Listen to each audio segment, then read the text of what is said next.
Shalom, salam sejahtera untuk semua anak-anak Tuhan di mana saja saudara-saudara berada. Salam jumpa kembali dengan saya calon vikaris Frata Mendun STH.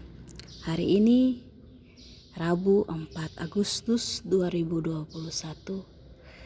Mari kita mendengarkan kebenaran firman Tuhan.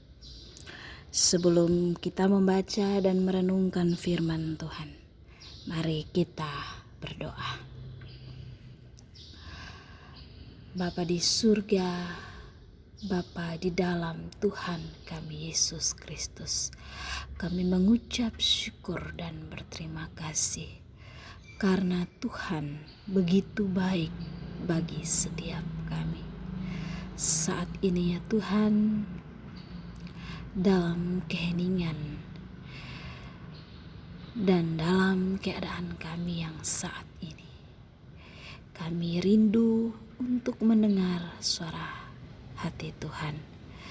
Sebelum kami membaca dan merenungkan firman Tuhan, biarlah Tuhan boleh hadir supaya firman yang akan kami dengar boleh selaras bersama pikiran, perkataan, maupun perbuatan kami.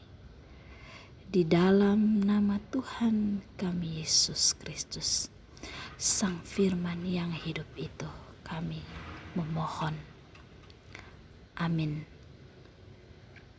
Saudara-saudara yang dikasihi Tuhan, firman Tuhan yang akan kita baca dan yang akan kita renungkan pada saat ini terambil dari Injil Matius pasal 7 ayatnya yang ke-13 dan ayatnya yang ke-14.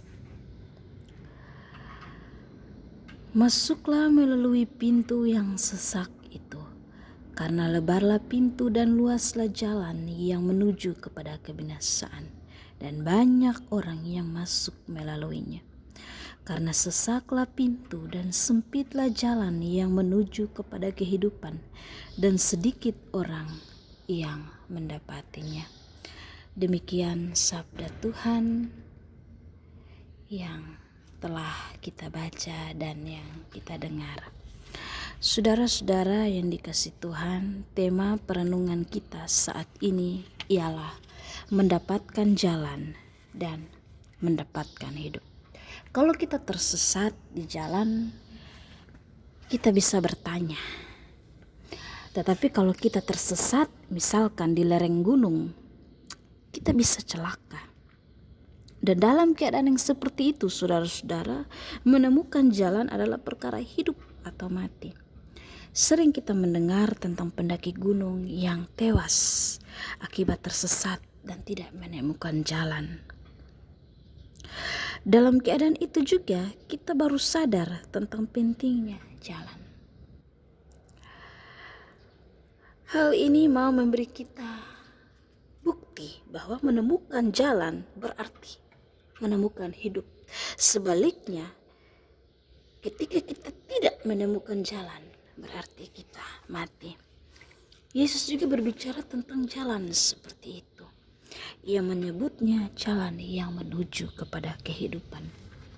Menurut Injil Matius pasal 7 ayat 13 sampai ayat yang ke-14 yang telah kita baca, Yesus berkata, masuklah melalui pintu yang sesak itu, karena lebarlah pintu dan luaslah jalan yang menuju kepada kebinasaan, dan banyak orang yang masuk melaluinya.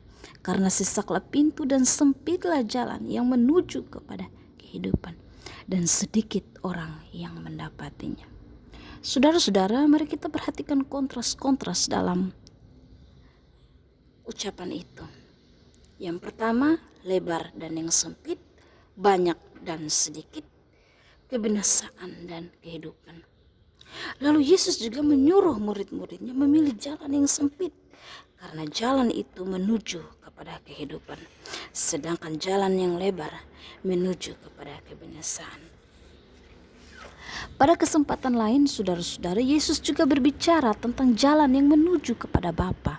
Secara tersirat, ia menunjukkan bahwa ia sedang berjalan di jalan itu.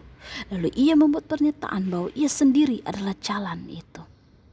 Yohanes 14 ayat 6 berkata demikian, "Akulah jalan dan kebenaran dan hidup. Tidak ada seorang pun yang datang kepada Bapa kalau tidak melalui aku." Ketika Yesus berbicara tentang jalan kehidupan, konteksnya selalu mengisyaratkan bahwa jalan itu penuh dengan penderitaan. Di sini tampak suatu paradoks. Jalan yang memberi hidup adalah jalan penderitaan.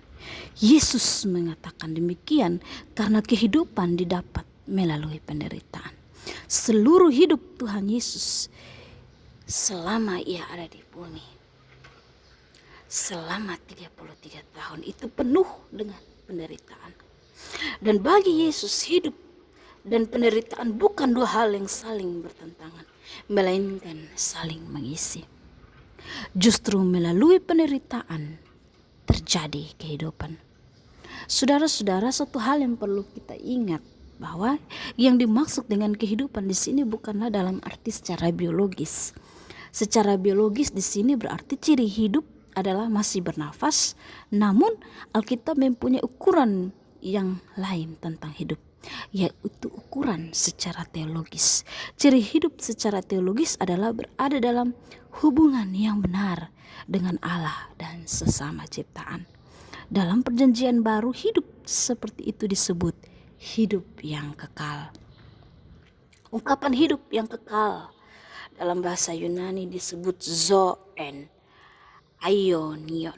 Bukanlah pertama-tama berarti hidup yang abadi, langgeng atau yang berlangsung selama-lamanya tanpa akhir, melainkan hidup yang sejati, yang padat, yang bermutu, yang sifat dan isinya benar-benar sesuai dengan apa yang dimaksudkan Allah. Yang dimaksudkan Allah dengan hidup adalah agar kita berada dalam hubungan yang benar dengan Allah dan dengan segala ciptaannya. Jadi yang dimaksud dengan hidup yang kekal bukanlah pertama-tama dalam arti kuantitas, melainkan kualitas hidup. Dengan kualitas seperti itu bisa terjadi kalau kita rela menderita, yaitu menempatkan kehendak sendiri dalam keterkaitan dengan kehendak Allah dan kebutuhan orang lain. Dan itulah yang Yesus perbuat. Keberadaan Yesus di dunia ini bukanlah untuk dirinya sendiri. Hidupnya tidak berorientasi kepada dirinya sendiri, tetapi kepada pihak lain, yaitu hidup untuk Bapaknya dan untuk manusia. Sikap itu dijalankannya sepanjang hidupnya dan puncaknya tampak pada penyaliban dan kebangkitannya.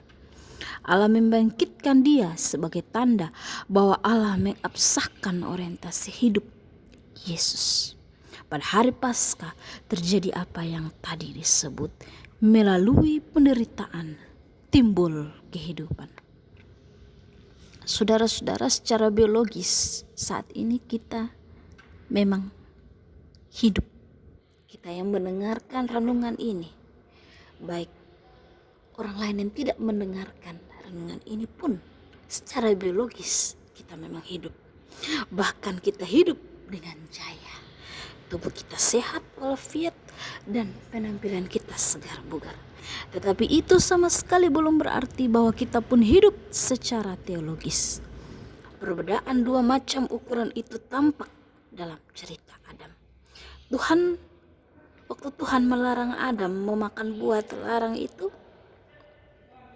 firman Tuhan berkata bahwa kalau Tuhan melarang Adam, maka pada hari Adam memakan buah itu, maka Adam akan mati. Ada dalam Kejadian pasal 2 ayat yang ke-17, pada hari engkau memakannya, pastilah engkau mati. Tetapi saudara-saudara, waktu Adam memakan buah itu, apakah Adam pada hari itu Adam mati? Tidak. Adam tetap hidup, tetapi hidupnya hanya secara biologis saja. Sebab secara teologis ia sudah mati. Pelanggaran yang dibuat Adam telah merusakkan hubungannya dengan Allah. Yesus menghendaki agar kita hidup bukan hanya secara biologis, melainkan juga secara teologis, yaitu berada dalam hubungan yang benar dengan Allah dan sesama kita. Itulah hidup yang kekal atau hidup yang sejati yang sudah kita jalani sejak sekarang ini. Oleh sebab itu, saudara-saudara dan saya, Yesus mengajak kita berjalan di belakangnya dan mengikuti Dia. Mengikuti Dia berarti mendapatkan jalan, dan mendapatkan jalan berarti mendapatkan hidup.